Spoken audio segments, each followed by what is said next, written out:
নমস্কার। কবিতা পাঠের সময় এখন। গতকাল পর্যন্ত আমরা কবি আলোক সরকারের কবিতা পাঠ পর্বের মধ্যে ছিলাম। আজ থেকে আমরা পরপর বেশ কিছুদিন কবি শক্তি চট্টোপাধ্যায়ের কবিতার মধ্যে থাকার চেষ্টা করব। একটা সময় ছিল যখন শক্তি চট্টোপাধ্যায়ের নতুন কবিতার বই প্রকাশিত হলেই তা সংগ্রহ করতুম এবং কিছু না বুঝেই, কিছু আয়ত্ত করতে না পেরেই কেমন একটা নেশার মতো সেই বইটিকে সঙ্গে নিয়ে সারা দিন রাত যখনই সময় পেতুম পড়ে থাকতুম। তারপরে দীর্ঘদিন মধ্যবর্তী সময়ে শক্তি চট্টোপাধ্যায়ের কবিতা পাঠ আর আমার করা হয়নি। শক্তি চট্টোপাধ্যায়, সুনীল গঙ্গোপাধ্যায়রা যখন কবিতার আকাশে রাজত্ব করছিলেন, সমস্ত পত্রপত্রিকায়, বিশেষত দেশ আনন্দবাজারে তারা যখন নিজেদের কবিতার সঙ্গে এবং নিজেদের অনুগত কবিদের নিয়ে রাজ্য পরিচালনা করছিলেন, সেই সময় তাদের কবিতার, তাদের প্রতি মুগ্ধতার যে দাপট ছিল, তারা অন্তর্হিত হবার পরেই কোথাও যেন হঠাৎ করে সেই দাপট নিভে গেল। দীর্ঘদিন আমি যেমন নিজে ব্যক্তিগতভাবে আর শক্তি চট্টোপাধ্যায় তেমন পড়ে উঠতে পারিনি, তেমন দীর্ঘদিন ধরে চতুর্দিকে তাকিয়ে লক্ষ্যও করেছি যে অন্যান্যদের মধ্যেও কবিতা পাঠের, শক্তি চট্টোপাধ্যায়ের কবিতা পাঠের প্রবণতা কমে গেছে। সুনীল গাঙ্গুলিকে নিয়ে মাতামাতি আরও কিছুদিন রইল, কিন্তু শক্তি চট্টোপাধ্যায়ের কবিতা পাঠের প্রবণতা কোথাও যেন কমে গেল।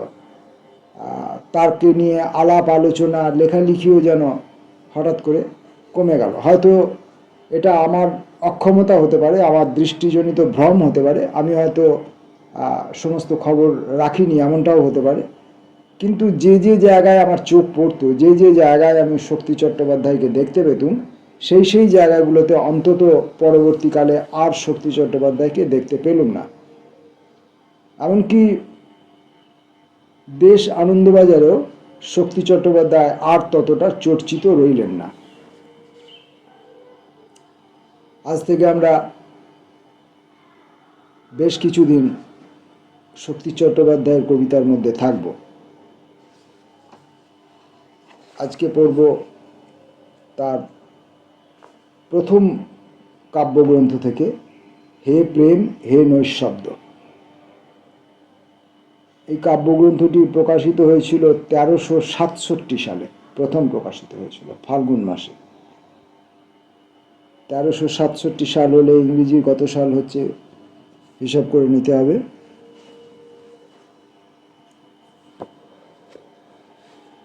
প্রথম কবিতা জরাসন্ধ, খুব বিখ্যাত কবিতা, খুব চর্চিত কবিতা, খুব পঠিত কবিতা।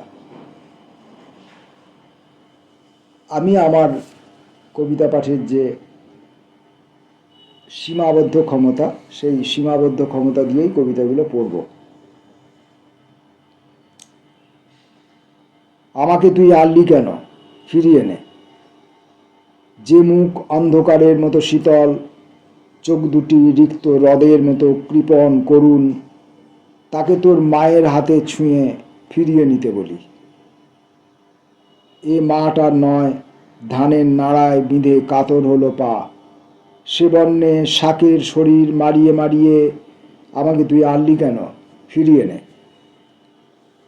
পচা ধানের গন্ধ, শ্যাওলার গন্ধ, ডুবো জলে তেচকো মাছের আঁশ গন্ধ, সব আমার অন্ধকার অনুভবের ঘরে সারি সারি তোর ভাঁড়ারের নুন মশলার পাত্র হলো মা। আমি যখন অনঙ্গ অন্ধকারের হাত দেখি না, পা দেখি না, তখন তোর জড়ায় ভর করে এ আমায় কোথায় নিয়ে এলি? আমি কখনো অনঙ্গ অন্ধকারের হাত দেখি না, পা দেখি না। কোমল বাতাস এলে ভাবি কাছেই সমুদ্র, তুই তোর জড়ার হাতে কঠিন বাঁধন দিস। অর্থ হয় আমার যা কিছু আছে তার অন্ধকার নিয়ে নাইতে নামলে সমুদ্র সরে যাবে, শীতল সরে যাবে, মৃত্যু সরে যাবে। তবে হয়তো মৃত্যু প্রসব করেছিস জীবনের ভুলে। অন্ধকার আছি, অন্ধকার থাকবো, বা অন্ধকার হব। আমাকে তুই আনলি কেন? ফিরিয়ে নে।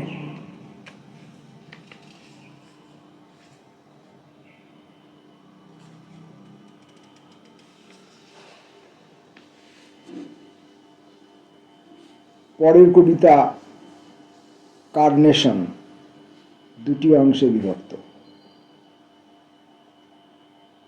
প্রভেদ জটিল, অবগুণ্ঠিত সড়কে চাঁদের আলো, তাকে দিও ওই ফুলটি কার্নেশন। কতদিন তার মুখও দেখিনি, চেনা পদপাত পিছল অলক কালো। ও ফুলের কথা বলো না কাউকে, বুড়ো মালঞ্চ। মায়াবী সকাল ফিরে এনেছে কে? কে মঞ্জরির অস্বচ্ছ আলো ছায়ে বাগানে ঘুরছে স্খলিত নিদ্রা? কেই বা দুপুরে ঘুমায় উষ্ণ বায়ুর বিলাসে, ঝাঁ ঝাঁ গায়ে গায়ে ফুরোয় দুপুর, ফুরোয় সন্ধ্যা, শুদ্ধ জলরেখা, শুধু জলরেখা। দ্বিতীয় অংশ। হাওয়া খোলে মাটি, নিহার অরব পুকুরে শব্দ। সারা রাত ম্লান মেছো বক ছিল পুকুরের পাশে। আমার মতন আয়নায় দেখে মুখ আর মন। যার কথা ভাবে সে কিসের রেখা? জলরেখা নয়, হয়তো সড়ক জমাট অন্ধ। কেন আলো ফেলো, কেন আলো ফেলো অকারণ? মৃদু চমকায় মন। সাম্প্রতিকের যা দেবার আছে, নাও কেশে পড়ো। সে কার্নেশন, সাদা আর লাল, সে কার্নেশন। পরের কবিতা নিয়তি। বাগানে অদ্ভুত গন্ধ, এসো ফিরি আমরা দুজনে। হাতের শৃঙ্খল ভাঙো, গায়ে পড়ে কাঁপুক ভ্রমর। যা কিছু ধুলার ভার মানসিক ভাষায় পুরানো, তাকে রেখে দিই, ফিরে যাই দুজন দুপথে মনে মনে। বয়স অনেক হলো, নিরবধি তোমার দুয়ার। অনুকূল চন্দ্রালোক স্বপ্নে স্বপ্নে নিয়ে যায় কোথা? নাতি উষ্ণ কামনার রশ্মিতব লাক্ষারসে আর ভরো না। কুড়াও হাতে সামুদ্রিক আঁচলের সীমা। সে বেলা গেলেই ভালো, যা ভোলাবে গাঢ় এলো চুলে। রূপসী মুখের ভাঁজে হায় নীল প্রবাসী কৌতুক। বিরতির হেমালঞ্চ, আপতিক সুখের নিরালা। বিষাদের কেন ঢাকো প্রয়াসে, সুগন্ধি বনফুলে। তারে দাও কোলে করি অনভিজ্ঞ প্রাসাদ আমার। বালকের মৃতদেহ, নিষ্পলক ব্যাধি, ভীত প্রেম। তুমি ফেরো প্রাকৃতিক, আমি বসি কৃত্রিম জীবনে। শিল্পের প্রস্রাব রসে পাকে গণ্ড, পাকে গুহ্য দেশ।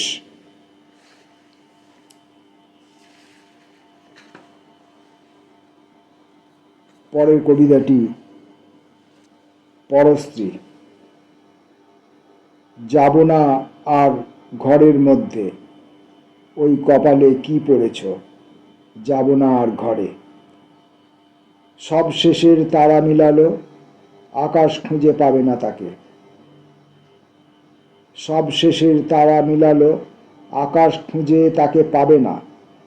ধরে বেঁধে নিতেও পারো, তবু সে মন ঘরে যাবে না।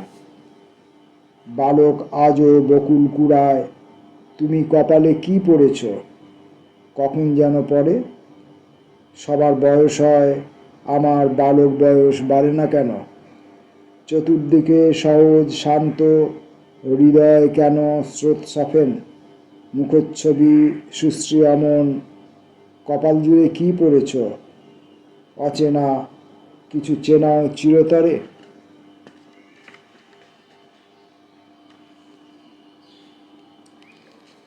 আজকের মতো শেষ কবিতাটি চতুরঙ্গে। খুব বেশি দিন বাঁচব না আমি, বাঁচতে চাই না। শস্য ফুটলে আমি নেব তার মুগ্ধ দৃশ্য। নিজস্ব গৃহে প্রজা বসিয়েছি প্রায়ান্ধকার। কিছু কিছু নেব কিছুদিন, বেশি বাঁচতে চাই না। এই অপরূপ পৃথিবী, সেদিকে যাব না মিথ্যা। বাসনা যেমন চঞ্চল, তার নিশানা জানি না। রমণী কখন প্রিয় করে হারে, হৃদয় জানে কি? তবু বেশি দিন বাঁচব না আমি, বাঁচতে চাই না। রমণী কখন প্রিয় করে হারে, হৃদয় জানে কি? তবু বেশি দিন বাঁচব না আমি, বাঁচতে চাই না। শুধু যা দৃশ্য, অন্তঃস্থল যে করে খুঁড়ুক। ভাসমান নদী ভাসাও, নৌকো ভাসাও, নৌকা যৌবন যায়। চলে যাব আমি চাষাবা ডুবুরি, খেতে সংসারে অক্ষয় বাঁচো দৃঢ় জলৌকা। আহা, বেশি দিন বাঁচব না আমি, বাঁচতে চাই না। কে চাইবে রোদ, আচিতা অনল, কে চির সৃষ্টি? অনভিজ্ঞতা বাড়ায় পৃথিবী, বাড়ায় শান্তি। প্রাচীন বয়সে দুঃখ শ্লোক গাইব না আমি, গাইতে চাই না। একটানা পরপর কিছুদিন কবিতা পড়ব। শক্তি চট্টোপাধ্যায়ের কবিতার পাঠের যে অভ্যাস, সে অভ্যাস থেকে দীর্ঘদিন বিচ্যুত ছিলাম। আবার সেই অভ্যাসের মধ্যে ফিরে আসবার চেষ্টা করে যাব।